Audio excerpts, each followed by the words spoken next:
You are now listening to Forallnerds Show, a podcast about geek and pop culture from the perspective of people of color. Forallnerds Show is a member of the Loudspeakers Network, where we always say rest in peace to our founder, Combat Jack. For All Nerds is hosted by Tatiana King and DJ Benhameen. For All Nerds Show is powered by our listeners. Everything we do, from our podcasts, live events, our website, are all independently funded. Please continue to support us through our Patreon page at patreon.com/forallnerds. Welcome to For All Nerds.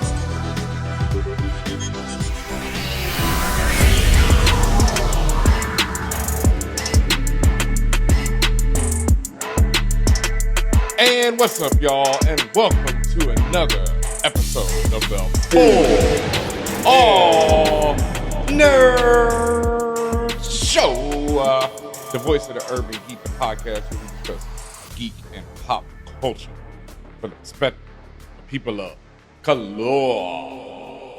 And back again in the captain's chair, as always, it's your boy DJ Benhameen, aka Lightwork Yagami, Lark Bent, Buzz Ouchie, Method Mansplaining, Meek Millhouse, A-Bay Baymax, Premium Peter Parker, Chris Radnerot, Big Dick Grayson Energy, here. Whew, making it Man. today. Yeah. Everyone wish good things for Ben. I mean, he does not feel well right now, but he's pushing through. Yes. Wow. And as you hear, I'm joined by Tatiana King, the Grand Duchess of Tech, also known as Tatiana Kang, the Conqueror, coldest winter soldier ever, Doc Aki, the Book of Ashanti, Tesseract, Thompson, Dark Chocolate Phoenix, Trash Ketchum, and the Ting of the North. There we go. Yeah, I left my X-Men 97 AKAs behind this week. Shout outs to everybody who's been listening to our reviews of X-Men 97. Yes. We might be back with an all-star review next week. We'll see what happens. But today, tonight, whatever time you're listening to us, we are here to talk about Furiosa, a Mad Max saga, which we had the pleasure of seeing earlier this week in 4DX. Yes. Now, if y'all want to know a little bit about 4DX, I would encourage you to pause here and go watch and listen to our Dune review of 4DX. That was our first, at least for me, that was my first time in 4DX. And me too. You too, okay. And understanding what that means for y'all that don't know, at least in New York, in the Regal theaters, and this particular one in Times Square is the world's largest 4DX theater. And what that is it's literally, you know how they go 2D, 3D, and 4D? 4D is the experience. It's all around you as the marketing goes. You are basically strapped into like a roller coaster type chair, and you are thrown about, shaken, punched, jabbed, rained on, potentially spit on, it feels like half the time, whipped, and all sorts of things by little air pockets. And literally what it's trying to do is it's trying to provide an environmental reaction to everything you're watching on screen. It's trying to match that and enhance that experience. The first time we did it, we watched Dune, and that was not the first movie to be watched doing that in 4DX. It was wild as fuck, okay? So, as you can imagine, we came away from that experience, even though I enjoyed the movie generally, we came away from that experience with some PTSD. So, yeah, we came here to Mad Max Saga like, oh shit, I don't know about this. We about to get rocked in this 4DX. Pleasantly surprised that we did not get rocked, but in fact, it enhanced the experience.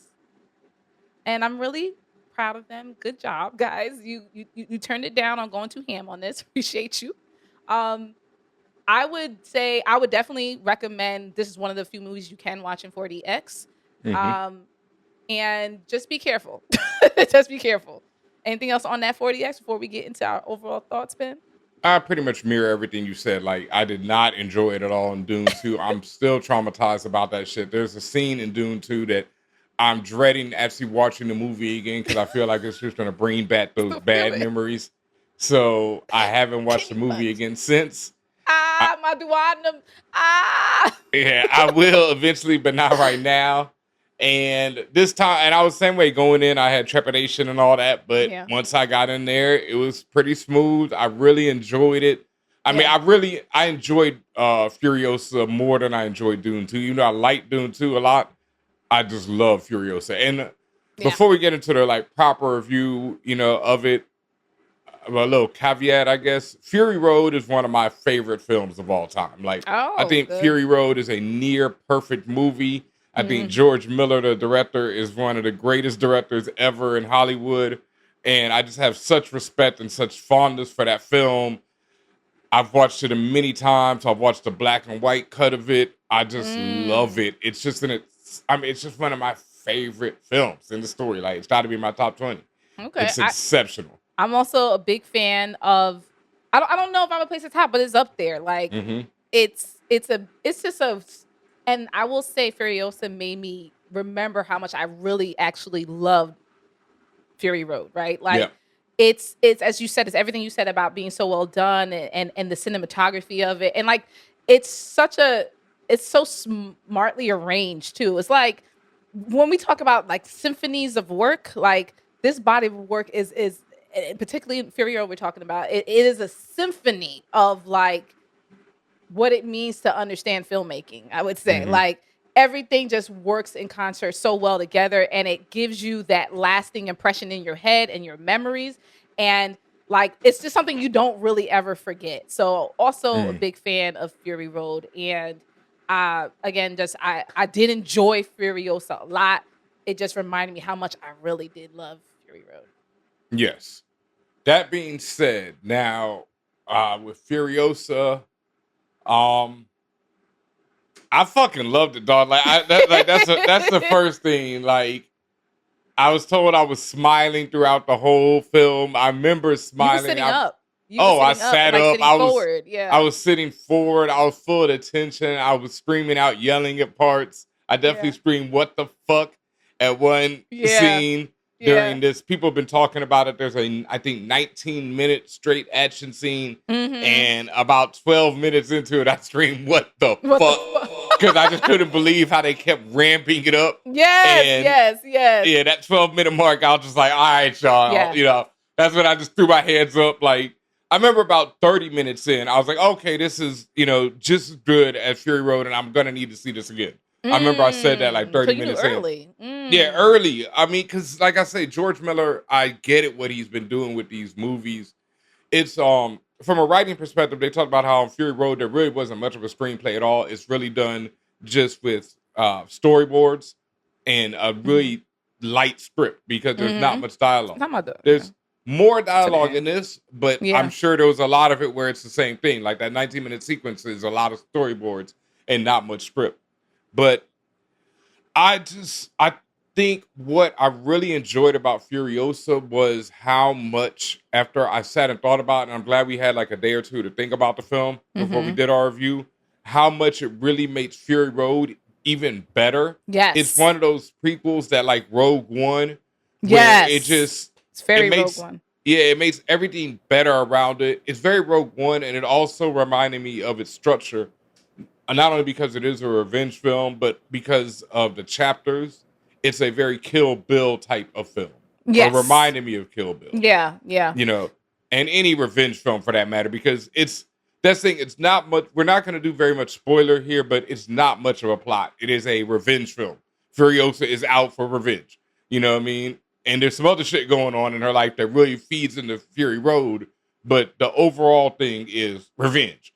And yeah. And I will say, well, it's a few things I wanted to say too about that. Like, do you have to see Fury Road to enjoy Furiosa? Hell no. No. However, it does enhance the experience greatly. Yes. Because this functions like a Rogue One, where it puts some hot sauce on everything around it. Like, the meal was already delicious, but you know what I'm saying? Them greens was already everything, but let's put some hot sauce on it. You understand? Like, that's what this does. So if you can, go ahead and see it, and it does give you some more substance and more foundational, because again, this is supposed to be before Fury Road and all that stuff. This is the coming of age story of Furiosa and how she became who she is or who she was. But like, still, it does help, and it does enhance your understanding of what's happening. it's not required whatsoever. So like if you're just like, oh, I didn't get to, you're still gonna be okay. I think you'll still enjoy it. But then definitely watch Fury Road right after, just to get yourself an understanding and just more context. I would definitely say. And I would also say, what did I want to say about this? That I had something else that I wanted to mention, but All right. continue. Well, it's also, I mean, in that sense about with Rogue One, I think it's Mhm. even, I won't say better, but slightly different than Rogue One in the fact that in Rogue One, and spoiler for a movie that is now, I can't remember how many years old, everybody dies. And none of the Yeah. main characters of Rogue One are very much involved in the Star Wars universe because they're dead. So this is more like you said, it's the origin story for Furiosa, who is directly involved in Mad Max Fury Road. So Mhm. everything that we see in this film lends into her character. And because it's by the same director, same writer, everything like that, George Miller. And actually, George said that he wrote this before he wrote the script for Fury Road. Really? Yeah, he said he'd actually wrote the script for this first. And I tend to believe him having seen it because there's so much in Fury Road that is explained in this film. Fury Road is Yes. just lets This you is a into good this world. explainer film. Yeah, Yeah, yeah, for a lot of this things. explains where where a lot of the people we see in Fury Yeah, Road come from and why they're at the point that they are in Fury Road, especially exactly. with Furiosa.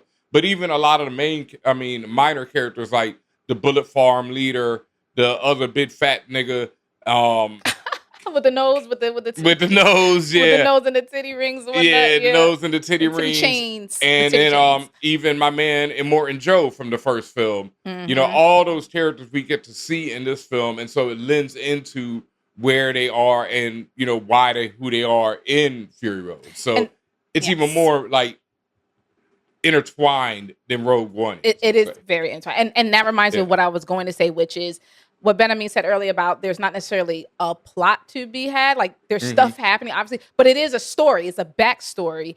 And Yes.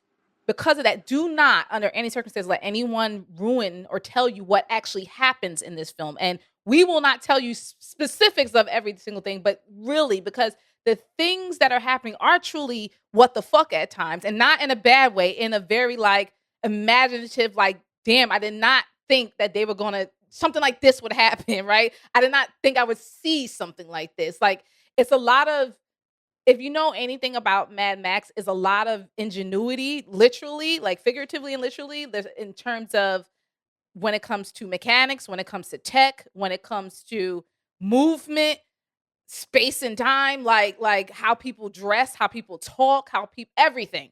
It's very it's very creative, highly creative, and just things that you wouldn't think to put together, but you see the influences, right?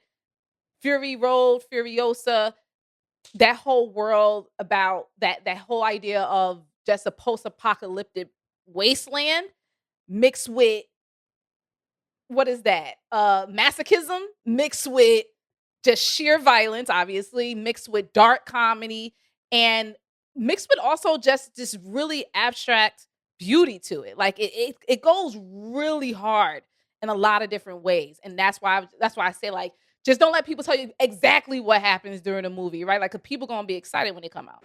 Yeah, and I also don't think it's one of those things like you could describe to me that whole 19-minute sequence and it wouldn't matter. It'd be like a It still comedian. wouldn't Yeah, explain what happened. it'd be like when somebody goes You see a it's comedy different from show and they seeing it. try to tell you the jokes afterwards. They're bad, Right, they're right, like, right, right, "Oh right. God, I needed to see It's this because yeah. yeah." And even if they did tell you, it might just hype you up because it's nothing that you have to see it. You know what I mean? It's just You have the to see way it. George Miller directs action is second to none to me, and he did it again. That was all I could say that was my first thing. I deleted the tweet, but I was like, "Yo, they did it again." Because it's just like I said, I thought Fury Road is some of the best action that's ever been put to film, and I think Furiosa has that in spades, as well as a really dope story about Furiosa and who she is, and like we keep saying, how it just feeds into the whole world, and it just really gives her character so much more pathos and gravitas. I guess is like Yes. The where the it's like mythos of so much more Furiosa. of her. Yeah, and you're like, Yeah. oh, when you're watching Fury Road when she's screaming in the sand, that iconic shot of her falling to her knees, screaming in the sand, that shit is like, Mhm. oh, it's like recently I've been rewatching the Lord of the Rings trilogy, the whole extended edition, and I just think they're fantastic. One of the best trilogies of all time. But when you watch them in quick succession, when you Mhm. get to the third one, it's like, yo, Sam and this nigga Frodo been fucking through it. They've been Like, through it. yeah, so you're like, God damn, these niggas been through it. So when they get stressed, you understand it. And Yeah. so that's the same thing with Furiosa. And Furiode, when you see why she's taking this ride, why she's so determined, you will understand all of that. And that's what Yeah. I thought was really dope. Yeah. And one caveat I do have is like this is an incredible movie. I will say that. I still, at the end of the day, if I had to put them together, I do think I like Fury Road better. Yeah, And it's so tough. And there is a particular reason why that I realize why, but we'll get into that as we continue our review. Yeah. You want to talk about these characters, Benhameen? I want to talk about Anya Taylor-Joy. Yes, Yeah, Anya yes. Anya Taylor-Joy. Anya who plays Taylor-Joy. the titular character. Yeah, and she had a hard act to follow with Charlize Theron first inhabiting the role. And I loves me some Charlize. I do too. Who doesn't? And I'm not that familiar with Anya. I know she's a brilliant young actor, but oh my God. Like, just one thing that I have to talk about is how she transforms in this movie. Because there's another actor playing Furiosa as a very young girl. Yes, and she's also good. She's amazing. Oh my God. Stunning. And then when Anya takes over, Furiosa is still quite young. And it's like throughout the movie, you just see her transform into from this younger version to the version that we know in Fury Road. And it's incredible. I feel like when you first meet her as Anya, it's like, damn, she looks like a baby still almost. And then quickly she has forced to grow up by sit around. I mean, she's already been fucking through it. Don't get me wrong. Everybody in this world has been through it. And she's a hard ass from the jump. Because that, the young girl playing her is great at showing you, a kid in this world has been through it already. The young girl that plays the young actress that plays the young Furiosa, the kid Furiosa, is Alila. I'm sorry if I mispronounced your name, but Alila Brown. And again, she does a phenomenal job. And also phenomenal. Because, and I will say that Furiosa has more dialogue than Fury Road, and as when I think about it, I think they just spoke a lot more, even in the absence thereof. Like when it was about really like character acting, like really showing your emotion and emoting and being able to speak through your eyes and stuff like that. Like she had it down because there were whole scenes where she was saying nothing and it was just her eyes, and you could just read what was going on, and it was brilliant. And then that translated, as you mentioned, going on up to maybe the late teens, early 20s version of Furiosa, which is Anya Taylor-Joy's version, right? And they carried that torch from one another.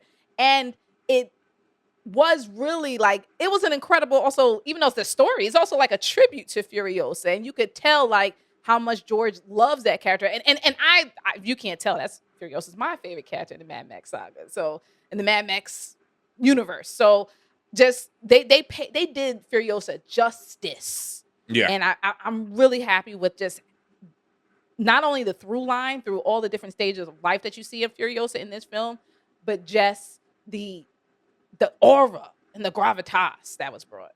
Yeah.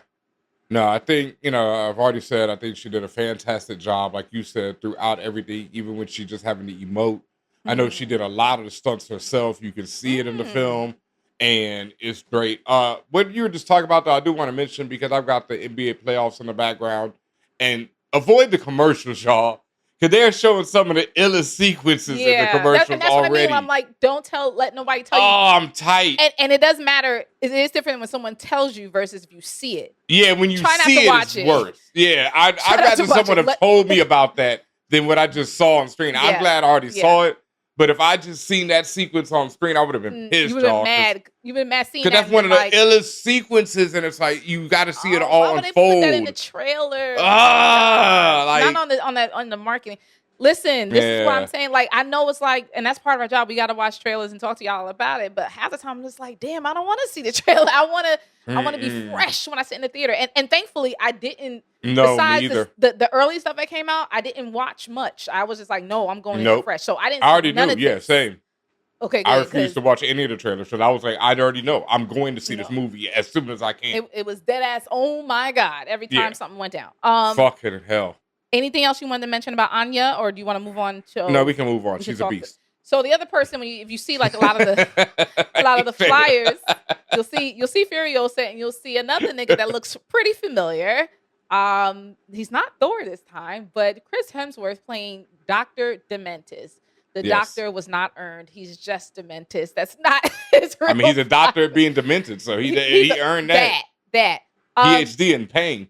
I didn't realize this, and Ben gave me some detail before we started recording, but I didn't realize just how strong of an actor Chris Hemsworth was when it came to like literal, to use his name, like some demented type shit, like some shit where you really gotta think off kilter to be like delivering certain lines and delivering certain energy and approach to other characters. Like, you just can't be a pretty boy actor. Like, you really got to have some substance in you. And Chris is good as fuck. Like, he fucking delivered. And I haven't watched too many movies with like just starring him or anything like that. But this is probably one of his best roles I ever seen him in.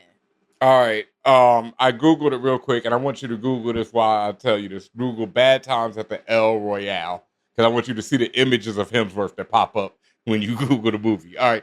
If y'all don't know, like Tatiana isn't as aware of his acting as I am. I peeped him he was in the remake of National Lampoon's Vacation, and he plays the antagonist in that, and he's fantastic. And he's like a straight asshole, but he's an asshole in the vein of someone who knows they're Chris Hemsworth, you know? And then there's Bad Times at the El Royale, which is a thriller from 2018 where he is the villain, not only the antagonist, and he's a horrible, evil monster in that film, but he's terrifying. So I've been known that Hemsworth was a great actor. Like, one, doing comedy like the Thor, even though they went over the top in Love and Thunder, doing that level of comedy takes acting. You know, comedy is harder than drama. So when you can pull off the comedy, you can usually pull off the drama. And so when I saw the National Lampoons, I was like, oh, this nigga's stupid funny, not just Thor funny. Like, he's really funny. And then Bad Times, I was like, oh, he a monster. So when they cast him in this, it was like, you know, So I already knew. I knew going in. It was just like when they cast Christian Bale as Batman, because I'd already seen him in American Psycho. Yeah. So I was like, you know, glorious, you know, perfect. And it was the same with this. I already knew he could play an asshole, and I knew he could play a monster. So I didn't know. Good. And as I said, this is one of his best roles I've ever seen him in. And just it's did you just see the picture of Bad Times? I did, where he's just standing in the rain. With the chest out? Yep. Look in like a denim shirt. Yeah, it's Chris as Dr. Dementis. That is one of the funniest, most fucked up, darkest characters that I've seen. Like, where you truly do not like this nigga at all. I love him. But it's also just like, but I do want to hear what he got to say. Like, because it's like he's saying some wild shit every time, but it's just like you still like, I'm gonna listen to the fuck shit he got to give, you know, to the audience. He's a motherfucker, but I still want to listen to him, and that's why that's a very hard line to ride, because a lot of people can't, because it's a delicate balance, because you could really easily turn off people, especially when you have a character that's such an asshole. But it's like both a fun and a hated asshole, and it's so weird. And I have to really stress, this is dark comedy. This is not. Kiki, hee hee ha ha. Oh no. None of that shit happening. Ain't no Thor, whatever the fuck, the Love and Thunder. That ain't happening. It ain't none of that. This is like, did that nigga just say that? And did he just do that? And it's like you would laugh. Right. Like you would laugh in like a nervous laughter type way. Not because that, you know, that little giggle Ben gave. Yeah. Nervous laughter. Not because it was truly comedy. It was just like, this nigga's crazy type stuff. Like, diabolical. Dr. Dementis, Chris Hemsworth expression of Dr. Dementis is truly diabolical and worth every minute of screen time in Furiosa. I want to give a quick shout out to the radio host, Dr. Demento, because he's somebody that I used to seek out and find his radio shows. And I feel like there's definitely a tribute with Dr. Dementis to Dr. Demento. And Dr. Demento is also someone who inspired people like Combat Jack. So rest in peace and shout out to, Dr. Demento. Dr. Demento is still alive at 83. Man, Wow. still kicking. Yeah, I had to Google it. I ain't heard from that nigga since like high school. I used to find Wow. Yeah, white boys put me on to him back in the day. I don't even know how they would get this shit. It was weird, but he would do these weird radio shows, and it was demented. And so Dr. Dementis. Now, as far as, like I said, I already knew going in that Hemsworth was going to eat this role alive. I didn't know how good the role was. That's what I'll say. And I think Dr. Dementis is a fantastic role. Fantastic role. And even though this movie does have more dialogue than Fury Road, it's still very sparse. And a lot of it is told through, like we said, through emoting, which Hemsworth, we all know, can do. But Dementis' backstory, which is told slightly in this film, gives him enough weight where you feel for him at times, even though this nigga's a complete monster. An out-of-control monster. I will say, there were times I was just thinking, what's that? Like, what did he go through? Yeah. To get to who he is now? And that requires depth. Mm-hmm. And that requires, again, balance and some expertise there, because it's very easy to just see the rote bad guy, quote unquote, and be like, all right, that's the nigga that I'm supposed to hate, and you just don't think about anything about them ever again, like anything deep. Whereas this, I was, even like the times I'm like, this nigga's fucked up, I'm also like, well, what happened exactly? Like, what's his backstory? I was actually interested. Oh yeah. And then you will learn why, but to see the back and forth play between Dr. Dementis and Furiosa, and that dynamic was, they played off each other so well, and that dynamic, when they had the chance and opportunity to, it was like, this is cinema. They need to, they played off each other so well that I would love to see her in that store film. Just something. I don't care what role, they give her, but just someone so she could play off Thor, because I would love to see it, because they have a great chemistry. And it's an ill chemistry in this film, but they definitely have a great chemistry. And like you said, that's what I came out of the film saying. That was my first thing coming out. I was like, I'd love to see another prequel where there was the prequel to show Hemsworth fall into this evil, like a Breaking Bad in the world of Mad Max. Because he's definitely full-blown Walter White in this movie. I don't know if I want a whole feature. I do want some few minutes. Yeah, you're right.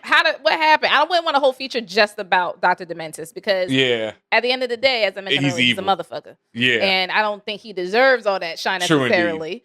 True indeed. But I am interested. Just give me a little bit more of the Cliff Notes, but I don't need a whole 3 hours for him. Well, I can see how they could work that in, because what George Miller has talked about doing is another film called Mad Max Wasteland, which would take place before Fury Road, just like this one does. But I think it would feature more on Mad Max and the Wasteland and his travels and his leading up into Fury Road. Okay. Because that was one big complaint, and I'm sure they're going to come out in force again.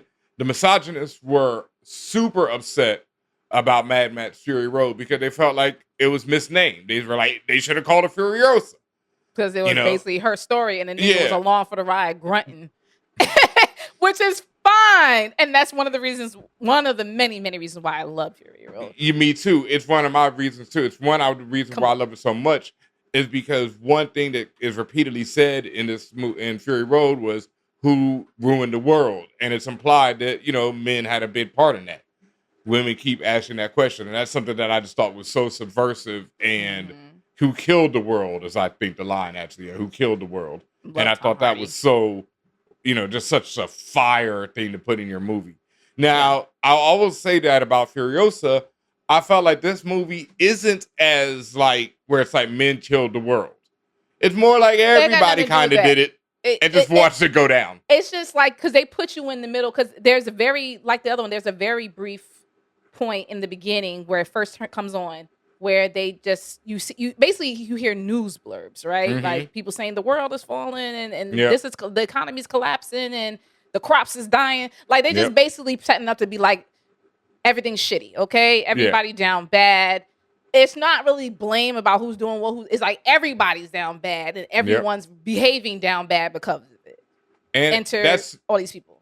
That's the question that's asked in the beginning of this one is like, what indignities will you suffer, as the world falls apart? Like, what will you watch happen? And that's something like a friend of mine, a good friend of mine who I grew up with, who's been involved in military intelligence and all kinds of stuff. We talk about things like this, and he's like, the world's not going to fall apart, instantly. And I know that too. It's like, that's one of my favorite books, Parable of the Sower, the Octavia Butler. Mm-hmm. And when I read that I read that book, I think, in high school, and it was one of them books where I read it, I put it down like, fuck. Because I could recognize the signs already in my day-to-day life that they were seeing in that book, and we're seeing them more and more now. There's a lot of decay in civilization, or what we call civilization, etc. And meanwhile, we're going to the movies. So, it's like we are all complicit in this thing. I saw there was this great quote in a comic book recently, like, when in war, like if you're part of the victory team and you're part of the empire and you're just chilling at home, you're still at war. Like America is blowing up people all around the world, and we're sitting at home like, watching movies, watching the game and shit. So it's like we're still part of the war. Mm-hmm. We just have a different place in it.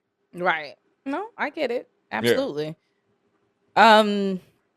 Praetorian Jack.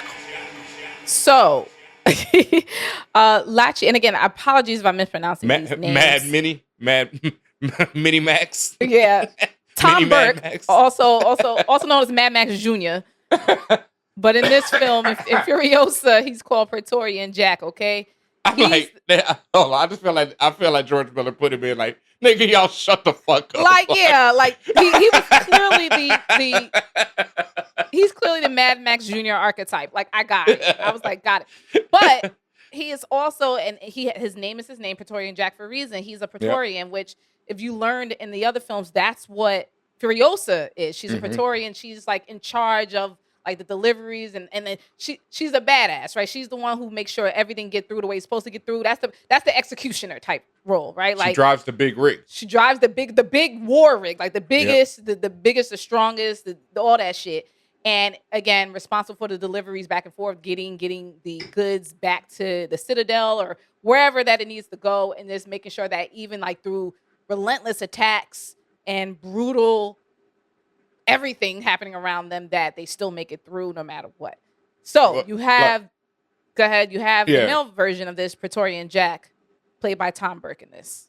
Yeah. And like it was established in Fury Road, the main locations that still exist, at least to these people who are in this region of the world, are the Citadel. Aren't they in Australia? And they are in the original film, so I'll say they are here too. In the original Mad Max films that start with Mel Gibson, it takes place in Australia. It's Australia. Yeah, I thought everything's in Australia. Okay. I think so. I think it's still supposed to be taking place in Australia. So the main things that we see are the Citadel, which is run by Immortan Joe. And then we also had Gastown and Bullet Town. Right. Where they get the gas and where they get the bullets. And everything in this world is literal. So the Bullet Town is where they make bullets and guns and weapons. Yes. And Gastown is where they make, as they call it in the film, gasoline. Yeah. And I want to talk about that type of language later. But that's all through Fury Road too. Like it's so subtle but so hilarious. The shit they be saying. The whole go into Valhalla. The I thought cover they were me like in chrome. I thought they were like deliberate, like not jabs, but like poking fun at like everyone's role. Like even Chris Hemsworth himself being like known as being Thor and shit like that. Like I thought like they threw some of that shit in. And isn't he himself Australian too? So like I thought they was throwing a lot of like random shit like that could be related to him, like as a wink. I think that is the case, and it's also because they do this in Fury Road. I can't remember the line that always has me cracking up, but they'll make pop culture references that are fucked up. Yes. Because it's like they don't remember exactly what it was. And so they have like off-brand pop culture references. But the whole, they're always covering themselves. The war boys cover themselves in chrome. They have this whole worship of chrome, which comes from the cars and all that. Mm-hmm. So that's, like they want to go into Valhalla shiny and chromed up.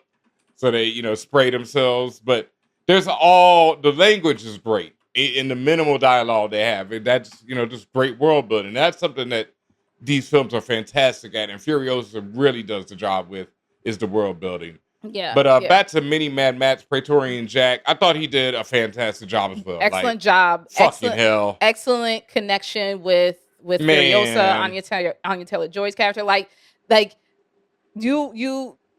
This is as I mentioned, he's the archetype, right? That and again, both are archetype and a mini Mad Max, and you see those influences, how they affect Furiosa, how that shapes and molds her as she gets older, and things like that. Like just fantastic job. And then seeing them both, it was giving very much Matrix Reloaded. Well, that Bonnie and Clyde meets Matrix Reloaded, where it's just like when I'm saying specifically about when it's just Neo and Trinity, and they just running the gamut, they just going through, just bop, bop, bop, bop, left, right, going ham. This is them.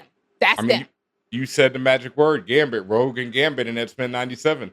That very Rogue Gambit, like, and that's actually even a better analogy because the level of faith that Rogue and Gambit have in each other, like how you mentioned. Gambit, not even looking back. There's a sentinel back there, but he didn't even look back or blink twice. He already know his mama got that. he know Rogue laying hands. It ain't a thing, right? Yep.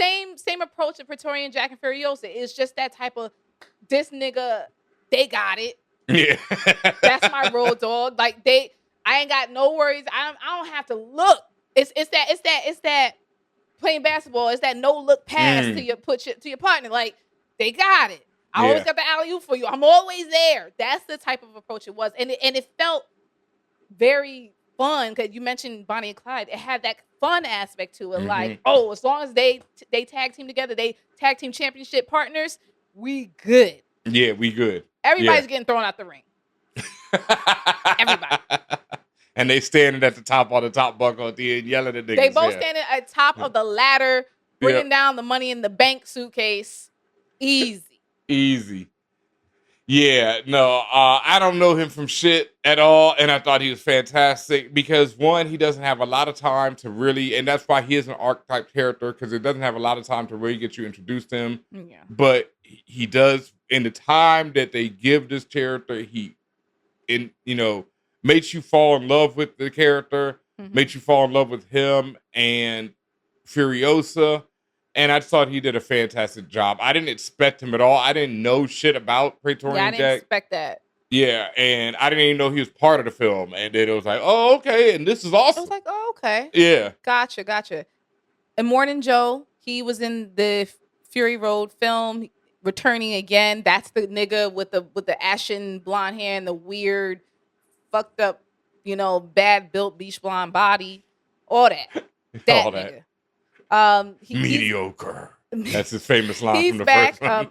Lachi or Lachi Hum. Yeah. I'm doing a horrible job pronouncing y'all names, but y'all got it. So, Immortan Joe's character is an interesting one, and also just interesting the gravitation between Furiosa to Immortan Joe. I don't know, like from the very early on in the film, you see Furiosa like gravitating towards him. And I don't know if I ever understood why, maybe you noticed why, but it's just like from the very beginning. It's not to say she liked him. It's just like I'm intrigued by him. It's more safety and power. The more Joe has power, and Furiosa is looking for somewhere to be safe at that point. Okay. I don't think she's intrigued at all by him. I think she's disgusted by him, as most people should be. I just think she knows that he can keep her safe at that point. And that's all Furiosa is looking for right there. For safety. Okay. Because the moment she can, she, does what she can to get away from him. But then as we see, she's still involved with Immortan Joe in Fury Road. Right. Which is why I'm just like, what is that dynamic about? Well, we see, that's a bit spoiled. I don't want to exactly say why she's still with him in Fury Road, but you see why. Yeah. I will say it. And I don't think it's because it's still for safety. Like we said, there are 3 spots. There is Bullet Town. There is, and Praetorian tells her three places you could go. And Praetorian tells her, nigga, Bullet Town is ass. The laundromat, yeah, or your house, your house is the best one, nigga. You can act like you want to hang out at the corner store, but you don't want to live there. Ain't nowhere else to go. I want to give a big honorable mention, maybe even more than honorable mention, to Elsa Pataki, who's in this. She's Chris Hemsworth's wife in real life. Mm-hmm. Yep. And she plays two characters in this film. She plays Vuvolini General and a woman called, or perhaps a non-binary character called Mr. Norton. I don't know who that was. You do. It was the character that I don't want to say too much without giving away, but it was the woman who ended up like being part of Dementis' crew. Oh, nice. Yes. Nice. Okay. Yes. That dye job worked. So, and again, that was a good enough disguise for me. I was fooled, the makeup also, because Shorty was rude. Yeah, listen, the makeup was something else. That was too different. That was not Chris Hemsworth's wife anymore. It didn't look like that, right? And I didn't even realize who. Like, I didn't realize it was. Well, first of all, it's not that I know much stuff about her, but then, when I was told it was her, I was like, oh, okay, cool. Mm-hmm. And I looked at her stuff, and I'm like, well, first of all, she looks nothing like that in the film. Yep. And number two, she's done a lot. Like, she was in Love and Thunder. Yep. She was in the fucking Fast and Furious film, The Fate of the Furious. She was Elena. She was the cop. Yep. And I was just like, oh shit, really that's her. Woman. And yeah, and then now she's in this, and I'm just like, is that a thing now? Like they're just her and Chris are just like kind of like Helena Bonham Carter is always in the Tim Burton movies. It's like every time you see Chris, you might see her. I mean, why not? Type shit. Okay. She's great too because I love her. She did really good this. She's really good in this and great in Fast and Furious, and she can definitely do action because she pulls it off in those movies as well. She could do action, and I like actors that are not afraid to be ugly, right? And just like unrecognizable, but in a manner that it means that they're deep into the character they're trying to portray. So fantastic job. And then returning was Nathan Jones as Rictus. Yep. The big doofy guy, and then you have Josh Hellman as Scrotus, his brother. Yeah, and I want to shout out Lacey Hume, who played Immortan Joe, because he's the second actor that I played Immortan Joe. Hugh Keys Byrne played him in the first film, and Hugh was also in the original Mad Max as the main villain, not Immortan Joe. It's a whole different character. But so him and George Miller go back, but I just think he's a little bit too elderly at this point to play Immortan Joe again. So gotcha. Yeah, shout out to that brother though. Because you mentioned it, I want to jump into like this section, which is just about like the look and the feel, right? So makeup, costuming, how they did this in terms of all of the characters, and I think this is also one of those these Mad Max films, at least the most recent one, because I'm not really familiar with the original. You said the Mel Gibson led one. Not really familiar with that, but I'm obviously familiar with Fury Road and then this one. And when we talked about the mythos and the world building of the Mad Max universe, and the fact that they're supposed to be humanity, but at this point so down bad, like they turn to look at different idols and different bygone eras and things from the past that now become their gods, right? So they worship cars and chrome, and it's giving heavy metal. It's giving that heavy metal rock band with skulls and crosses and things that are very macabre, but at the same time, things that are about like almost like the 50s, like street racing type thing, like that real like Grease Lightning type shit. It's a strange dichotomy of that type of Grease Lightning meets heavy metal rock hair band meets everything cars meets what I said macabre meets everything what is it what like you have like the nipple rings and shit like that. S&M. Yes, very masochistic. Very, very, very. Everything from the way that they just talk and walk, it's violent. Everything is also just rooted in violence. Yeah. It's a very short life world, and everyone in it knows that. And it's also a world where things are falling apart constantly. And so people are always adapting and are always having to, put this jury rid this. Figuratively. Yeah, we see it all in Fury Road, and that's continued very well. I think even more so, really. I like how they're really More. showing you how these people are like scavengers, how you have to just keep moving. You know, this breaks, okay, we got to fix this and keep it moving, abandon that, keep it moving, always just keep moving or die, basically. Yeah. And Yeah. so I think that's really well done. The costumes, exceptional. It like stuff like that. It's like, for me, it's like, yeah, they did it again, once again, because all that was so well done in the Leather. first one. The whole look of the war dogs, how they have this unified look, and Morton Joe with his whole breathing apparatus. chest. Yeah, like nigga got not just a mask, nigga's whole chest help him breathe. Like, it's all kind of things. It's all these little things. I mean, Chris Hemsworth has some nipple ring shit going on. He got some nipple ring. And again, it's lots of leather, obviously, as I said, and it's very biker culture too. Also, throw that in there. Like, it's literally all the things I mentioned. They threw it in the blender and came out with this world. And then the way people look. You mentioned Chris, leather, chains, some whips, some wild shit going on. Like, and it's like also everyone's trying to be regal. There is a vehicle that he drives that it is so ingenious, and I have never seen anything like that. And it's like, I don't want to give it away because like, it looks so good on screen. And it's just like, because if you said like you're a scavenger, so you're literally like, you have to have been the most creative child. Like, all these people are all the children who was playing with Legos all goddamn day, because it was just like, nigga, this is all you got, make something with it. Scavenge, and then in the heat of battle, in the heat of the moment, shit is falling apart, and you got to rearrange, reorganize, rebuild on the fly. And you see that with the way they dress, the way their vehicles, their weaponry, everything. It's really insane, and it's actually like really scientific as well. So like, if you're a real nerd about that shit, you're gonna like that. Yeah, and that's it. If you're not as familiar with the Mad Max world, this is all like, it's just how like Mad Max has its own look. And this is just keeping that going. Like, unique look. Yeah, and this has been the standard since the Mel Gibson films. So it's like people reference Mad Max more so than it's like referencing other things. It is its own thing. Like the S&M shit's been there. You can go back to Tina Turner's look and Beyond Thunderdome, which is, all of that here. I mean, they even have references to like physical characters who look like other characters, like archetypes, we say. So this has all been done. That's why for me, it's like, did it again, but yeah, this has all been established, and that's why I don't even want to say they did it more in this one when they've done it in other ones already. It's just they've done different ways of doing it. It's just I do think it deserves shine, right? Like, oh yeah.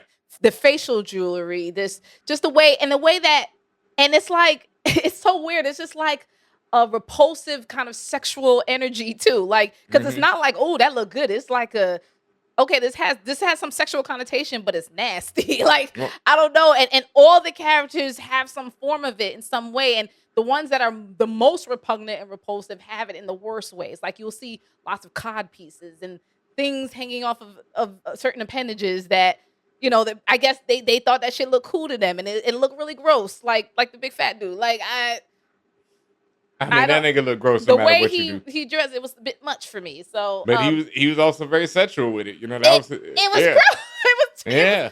It was supposed to be. It's strange, and I think that's also what makes these films so exciting, because it's just like, it don't look like nothing else. It doesn't look like nothing else. It looks like its own thing.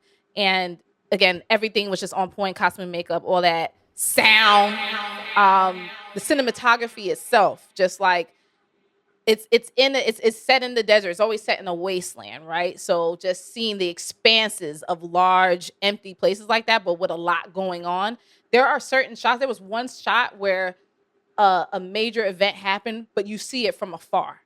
And I think that was one of my favorite scenes in the movie, because like lots of times, a lot of movies, like they need you to be right on top of the action, and you've seen everything blow up. And that is what Mad Max is, right? It is lots of explosions and chaos. But it was kind of refreshing to see, like, you're seeing all this shit, but like from a bystander, like way over here watching some wild shit go down. And it was just like, it's kind of made me feel like here in New York, just when shit be happening across the street, and I'll be like, damn, like, you're not going over there, you're not participating, but you're just like, fuck, you're involved. So I appreciate that. Yeah, I mean, I said this before, George Miller is a god to me. And again, I keep saying this is my review. He did it again. But it's like, one, he did it again. But like I said, that 18-minute sequence, I just love that they This sequence was invented crazy. new ways to do these car battles New and ways to new little fight. tricks, different things that we didn't see in Fury Road. There were certain repeated things, of course, repeated attacks, repeated uses of weaponry, but the way they used it, just slight twist. That's all you really need. It's just a little bit of slight Just a twist to what you've twist. seen before. Just a When you're Shyamalan doing it at twist. this level, to me, I don't think you Yeah. really need to reinvent the wheel. You So don't. they didn't And reinvent the wheel, but it's still the same level of pure expertise, mhm. love, care put into every shot. All the rules of cinematography are always so well followed, and it's like they don't, it's like they don't break barriers, they don't break planes. Your eye doesn't need to travel all around the screen to see what's It's not a bunch of happening. shaky cam and none of that None of bullshit. that. There ain't no shaky cam at all. There's shaky scenes, There's shaking scenes, but but no like it's never like a cheating situation where it's just like people like they're shaking cams and doing other shit to mm-mm. disorient you. It's like no, there's so much chaos and it's just like you feel like you're in it. And yes, being in the 40X chairs did help because and I will say maybe the fact that this is very, car focused and vehicle focused, like because it's a sit down chair, you're and motorcycles and shit like that, like you feel like you're one within the scene. So Mm-hmm. couple that with everything you just said about not breaking the plane and all the other stuff, you feel very much in it. No, and like you said, he knows how to take shots where you can see everything. Like I was saying, the one in the commercial is part of this 18-minute sequence, and it's such an ill shot to me because they're riding along, and they do that a lot where like the car that's filming is a car Mm-hmm. riding That's behind in these the other shit. cars. Yeah, so you get the feeling of being in this race. And while all right, there was this. I remember I had this huge like argument, and it made me look at this one cat on Twitter. I'm not gonna name you, bruh. I could, I won't. Uh-oh. This when the first film came out, and they were like, I just hated all the CGI in the movie. And the funny thing about Fury Road is there's very little obvious CGI. Most of that shit was practical effects. They were really driving these cars through the desert. They're really crashing these cars and flipping them over. Tom Hardy is really hanging alongside the car with his head close to the ground as it drives. Like, so that really irked me because I'm like, George Miller really put his work in on this. So when I saw the trailer for Furiosa, there was a lot more obvious CGI that my eyes immediately was like, Yeah. oh fuck. Yeah. I would Now say for me, go ahead. let me finish this because when I get to the movie, I have to say that was erased. There are the obvious CGI to me is still obvious CGI. My eyes just are trained to pick that shit up, but it's that same George Miller fantastic dedication to detail where it doesn't really matter. There's a shot early on in the film where I was like, fuck, that's some terrible CGI in the background. But for the most part, there were certain shots. I don't know if it's the same one you're talking about, but there's a shot where you're seeing everything from a like kind of a helicopter shot. And I was trying to figure out how much of the background was CGI or was it? Because it looked so natural. It did look But I'm like, natural. this shit's so crazy of a like place in the world. Where is this? Where you could shoot this and have these cars driving and have this background. So I was like, that background's got to be fake, but I couldn't tell. I was gonna say that would be my only like slight minus for the film. This is very heavy CGI. Mm-hmm. And I'm not saying there were no practical effects. It's just Oh, it's a that lot of it though. there are. It's Oh just yeah. that way more CGI than I remember or recall. And I don't think it was like to your point. I think it was mainly practical in Fury Road. But you can see the difference. And Yeah. there were more than one time I would say, and again, nothing too much like, oh, this looks like crap. But there was more than one time where I'm like, that's CGI. Yeah. That's CGI. That's and it started like even early in the beginning. And I Yeah. was There's like, an why early is that shot. CGI? And if for me, I was questioning. I was like, why did that have to be CGI? Me too. Because Yeah. it didn't make sense for it to be CGI. Did it No. ruin the movie? No. It's just Mm-mm. that it made me question it. Like they didn't need to do that. Like Yeah. you can see and it was like uncanny valley type shit where it's just Yeah. like that's clearly not a person or that person or that's That clearly not background happening. That is, background yeah. is clearly fake. Like Yeah. so I would say that was the only slight negative that I had, that there Mhm. was way more CGI in Furiosa that they probably didn't need when you think about it in the grand scheme. That said, perhaps that's done for safety reasons and or time And safe there's certain reasons, money safe stuff reasons. like you just can't do like that. Like there's a Yeah. shot that's in the very first trailer that I saw in the trailer and I still love. There's a shot with this river of bullets, basically. And it's, done it. The bullets are all CGI, but when you see it in screen, and when I saw it in the trailer, I was like, oh, even though I knew the bullets were CGI, I was like, oh, I was sitting there like, what a shot. Right. And then on the big screen, I was even more like, wow, what a shot. Yeah. Yeah. On the flip side, there are some CGI scenes where it's just like, that shit looks crazy in a great way. Like that shit goes hard. So. And they're still doing hella practical effects. They employed over 200 stunt people. They are crashing cars left and right. All of that shit is still very much. Yeah. I promise you, when them cars explosions, that shit was some real pyrotechnic work. And that's one thing I can't stand is fake fire in films because it always looks terrible. Fire is one of the hardest things to animate. And these niggas ain't playing around with that. They are still blowing shit up left and right. And I love it. Yeah. I want to comment off of something you said just about the fact that you mentioned that some things are repeated just in terms of the things you've seen from Fury Road. I'm gonna actually raise that a bit and say not beyond just being repeating. This is how these niggas fight, okay? Yeah.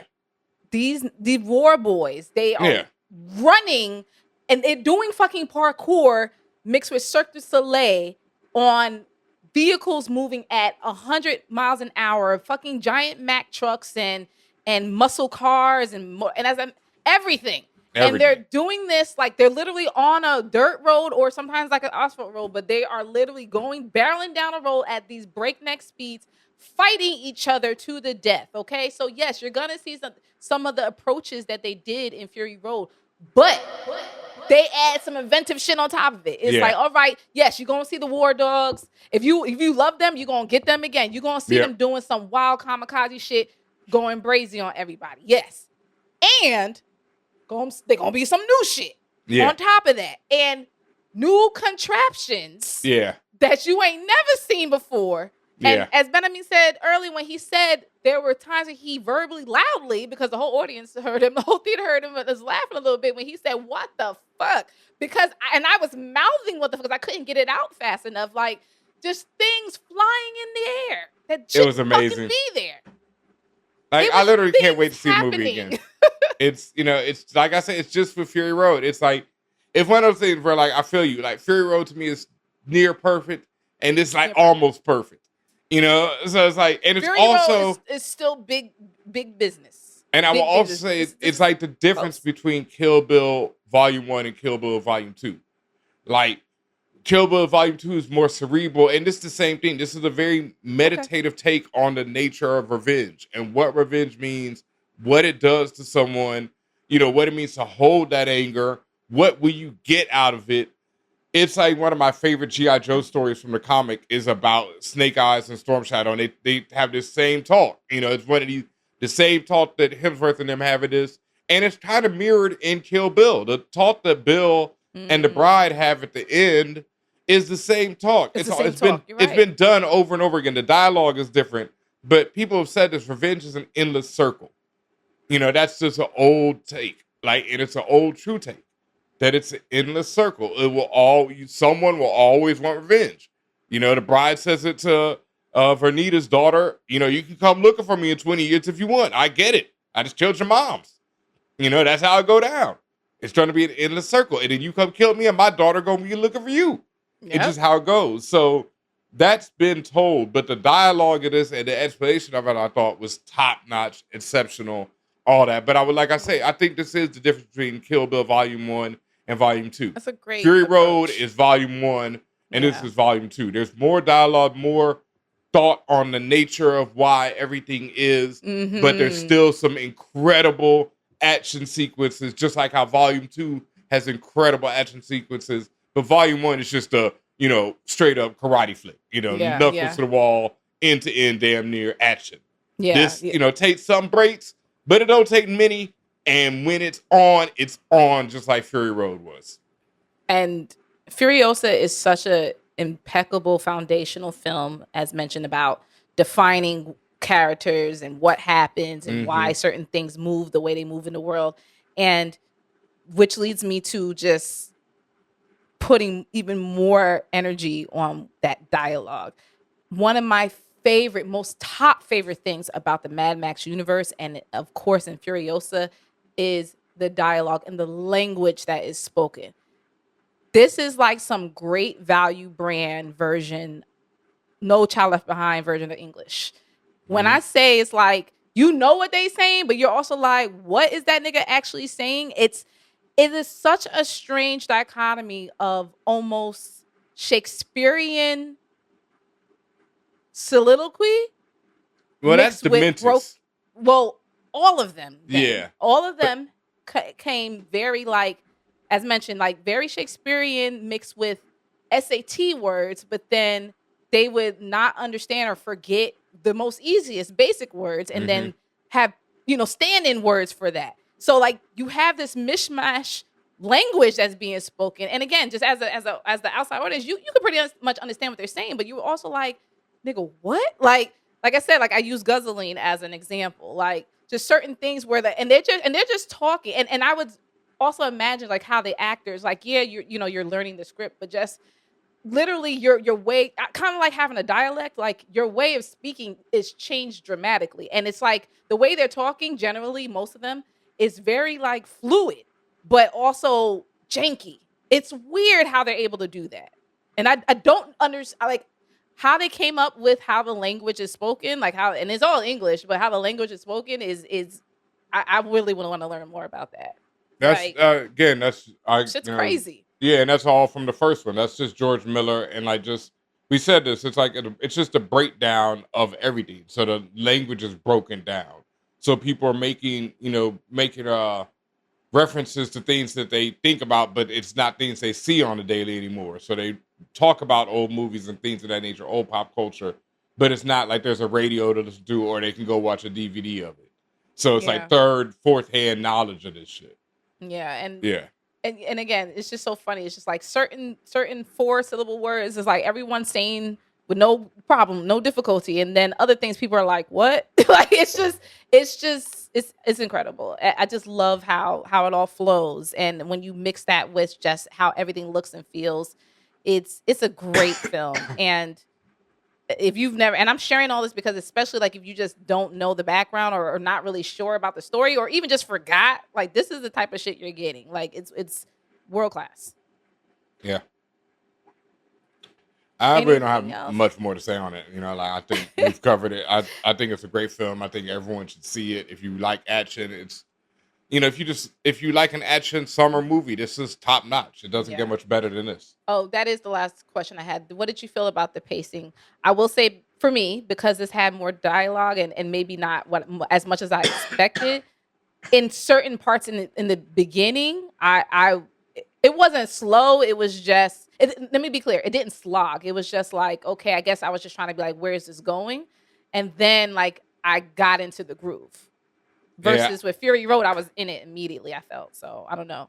Once again, it's two different types of films. The Fury Road does not waste any time, but we had a discussion, after the film where some people were saying that same thing, and I just disagree completely. Like, well, they were saying it more so. So yeah, I felt slightly, and then it fixed itself. I was like, all right, cool, great. I think some people may find this to be slow. Yes, I guess.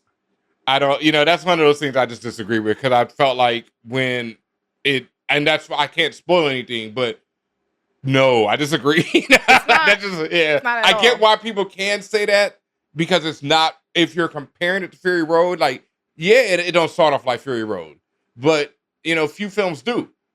But for most films, like, this moves. I didn't have those problems. Like, not at all, man. Like I said, I can't wait to see the shit again. I have no notes. There ain't no like I'm not sitting there like, oh, you could have done this. Nigga, what? You did this. George Miller, all of y'all did this. It's hard for me to be critical when there's work like this out there. Because it's like, y'all, this is like RR, this is like Athena. Like, sure, I could say things but if I said things like that, that's just me being a backseat driver because it could be perfect when it's already near perfect. That's me having the ability to see the movie, and not make it. That's what I mean. It's like Like my boy once called me. I put my boy Awate onto Athena, and he called me and ranted for like 35 minutes afterwards. And I was like, dog, you're only saying all this because you love it. And he's like, yeah, man, because this movie could be fucking perfect. You know, it's just almost there. And it was. There. So that's what I mean. It's like these type of films are like, go see it. Experience it for yourself. Don't let nobody tell you shit about it. Go see it as soon as possible. You know, if like it's out of everything I've seen this year, this is one like nigga, go see this shit. In the story. There's no question. I echo that. This is a must-see type film. Go see that shit. I had a lot of fun. I had a blast with this. You will have a lot of fun. This is the type of film you could see with your partners and them, with your I don't want to say with your kids and them, but this is the type of film. Not with your kids, but you can like go out like this is like type which doesn't happen often. Like, you know, group type shit. Like, yo, we all finna go to the show, as y'all say in certain areas of the country. Like, this is the one. Like, this is one of those ones where it's just like, yo, we all going. Can you see? If you can see it in 40x, do it. If you can if it's no 40x, you don't need it. Just see it on the biggest thing you can, because it's worth that. It's worth the eyeballs and the wows and the stares, and it's just well done, fun film, dark comedy, but also just like amazing, just in terms of the type of story and engagement you're gonna get from this. I absolutely recommend it. I don't even know if I want to give it stars or numbers or nothing. I just fucking recommend this shit. This shit. Yeah, I mean, I see in the commercials they're calling it instant classic, and I feel pretty much the same way. Yeah. Like, it is. You know, I thought Fury Road when I walked out of it, I was like, that was one of the greatest films I've ever seen. And when I walked out of this, I was like, well, that was almost as good as Fury Road. So, you know, if Fury Road is one of the greatest films I've ever seen, this is right up there. And then the more I thought about it, the more I liked it, because, like I said, I feel like it just gives so much weight to Furiosa, where now I'm just like, I'm damn near crying with her when she's screaming in the desert, because I know, like, I'm like, God damn, girl, you've been through it. And you had this dream your whole life, you know, it is like, ooh. So that shit is ill. One word to describe Furiosa for me: hard. Amazing. This shit goes hard. Yeah, fucking, you know, beautiful. It glorious. Drops. I don't know when y'all gonna hear our review, but it does drop May 24th. You know, obviously we saw it a little bit earlier. That's why we're giving you this detail. But again, go see that shit. I got nothing else. I appreciated my time. We had a time. Yeah. I'm going to see it again as soon as possible. You know, that's very few movies that I do that for. Very few movies that I'll go see twice in the theater. Infinity War, I did. I didn't get to see RRR or Athena in theaters. I would have done those. I might see this shit in 4DX again, to be honest, because like I don't have to, but I would, because it just made it even more. It was a ride. Like, it was the film itself is a ride, and then to physically be on a ride.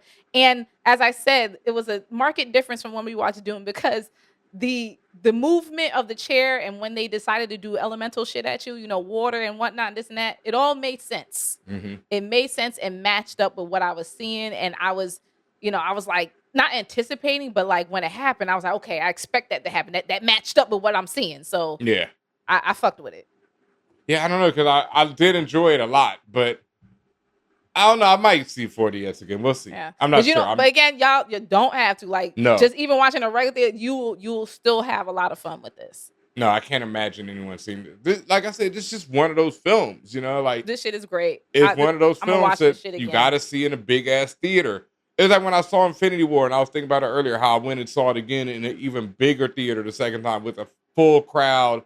And because I knew what was happening and what was coming, I could anticipate all the reactions. And it was just great seeing those people's reactions and being part of that. So, yeah, like we saw it with critics and stuff who were kind of, you know, they ain't like me, who gonna be like, what the fuck, you know, in the middle of a theater. So I want to see it with some, you know, crowd who go scream, who go scream what the fuck like me. So, yeah. Thank y'all so much for listening to our review of Furiosa, a Mad Max Saga. Highly recommended by the Forallnerds team. Please make sure y'all do a few things for me. Go to bigdjenergy.com to learn more about this gentleman up here rocking the Jimi Hendrix shirt. This man is the co-writer of Jimi Hendrix Purple Haze, his first graphic novel, along with Mellow Brown. That's not his first graphic novel, Mellow, but that is one of many classics that they both about to continue to drop. Out from Titan Comics soon. Is this pre-order still available now? Pre-order is still available. Make sure you hit up your local comic book shop. Tell them that you want Jimi Hendrix Purple Haze from Titan Comics, and they can reserve you a copy. We still might have a very few select copies, signed copies available at anyonecomics.com. You can head over there or to biddjenergy.com, like she said, and get you a signed copy. Those are exclusive and running out. And then I'll be all over the place signing these shits. Guaranteed I will be at San Diego Comic-Con, so look for me and Mello out there. I'm not sure what else. We'll let you know where else we'll be later on in the year as things happen. But yeah, this shit is coming, man. It's like we're in June next week, and then it's one more month. Yo, I can't believe it. Yeah, we're definitely a little exclusive preview. Me and Mello will be on Forallnerds, getting interviewed by Tatiana King, where we will be talking about Hendrix and everything that went into it and the book itself. And yeah, so look out for that. That's coming soon. Hey y'all, thank you for watching this For All Nerds video. Whatever video it was that you just watched, make sure you hit these buttons below. Press all those buttons, that like, that subscribe, whatever you see right below these fingertips right here. Just hit them, hit them, hit them.